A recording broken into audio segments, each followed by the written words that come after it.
Kapchorwa, about 300 kilometers from Kampala, we head there to unpack what used to be normal, made illegal, but still taking shape and growing in silence. Kapchorwa, a land bred in the Sebei sub-region, is known as the land of friends, but a darker side remains a history of trauma that persists despite the law. Female genital mutilation remains a hidden threat, taking lives and traumatizing those who survive, even when the practice was banned by the government in 2010. So, Peter Cameron, an elder and cultural advisor, says their ancestors believed that bad blood caused illness in women. The myth of bad blood created this ritual, and so FGM began.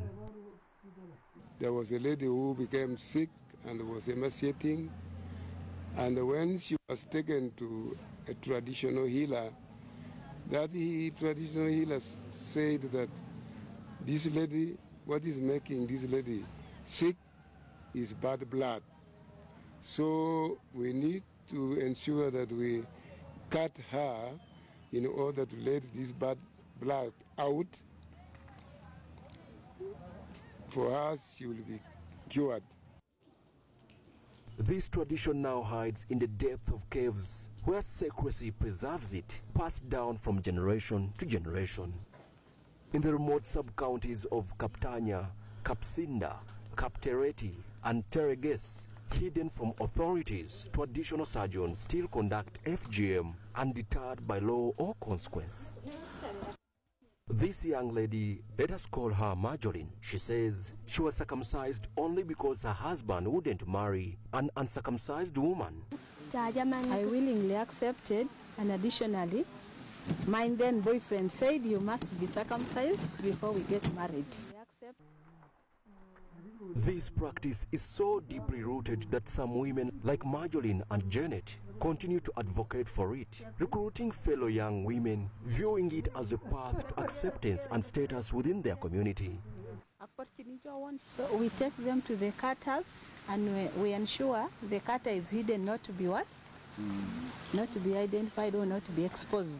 And we ensure there are caves in which they take some girls for circumcision, but declined to reveal. There are specific secrets we cannot reveal. We were tipped off about one of the caves in the hilly Kapinkuria zone where circumcision takes place. It took us hours of hiking and brushing past narrow thorny shrubs to reach this inaccessible cave. A dangerous place, a silent testament to a practice shrouded in secrecy. This is one of the many hidden caves named Kapinkuria, where girls and women are mutilated after government made female genital mutilation illegal. Girls here are brought the previous day so that they are mutilated by 6 a.m. the following day. The perpetrators are no longer doing it in the open. They run to the mountains, they run to the caves, and also to the neighboring districts, especially in Kenya, and it's very hard. But when we get these victims, they give us information, and then we are able to track the perpetrators and have them arrested. Inside the dim cave, traditional items symbolizing Sebei culture are arranged ritualistically. This hidden cave has become a sacred shrine for mutilation, an illegal practice sheltered by the cliffs and cliffs that loom above.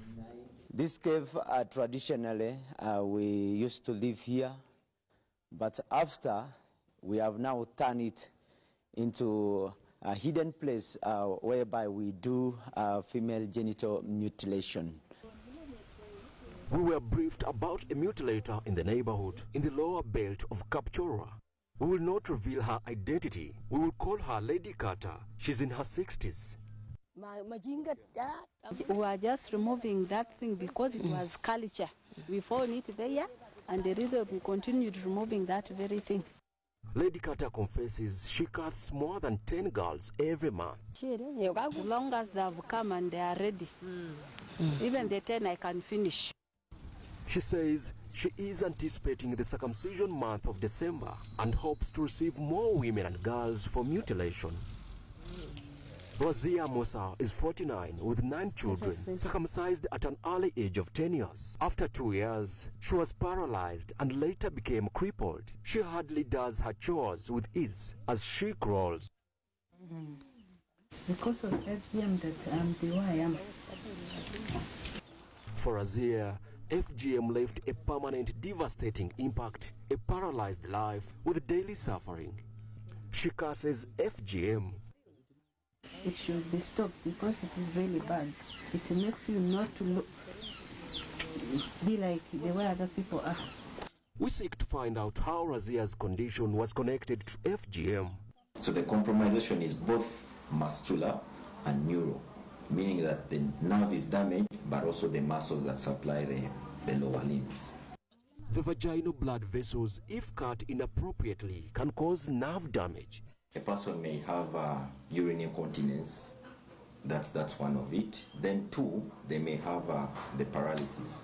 It may be diplegia, di meaning 2, both limbs are paralyzed, or it may be a hemiplegia, meaning one side of the limb is being paralyzed. Elijah Chomtai, a community leader, he says it is time to end FGM, citing the risks. Most times, these surgeons use the same knives to cut these women, and as a result, transmitting HIV to other women who are even okay. We rely so much on the community members who give us information, and then we have the intelligence team, that is crime intelligence of the Uganda Police Force, that keep on giving us information together with the community members to be able to hold these perpetrators accountable.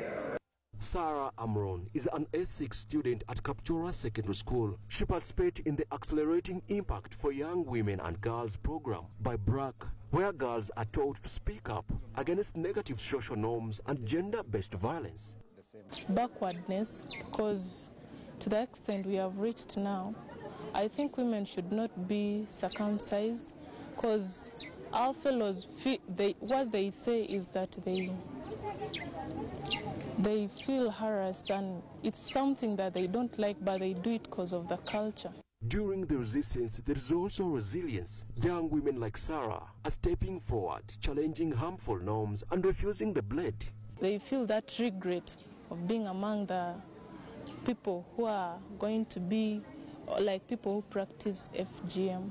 If a cultural practice is negative in nature, it makes a woman looks like nobody in a society.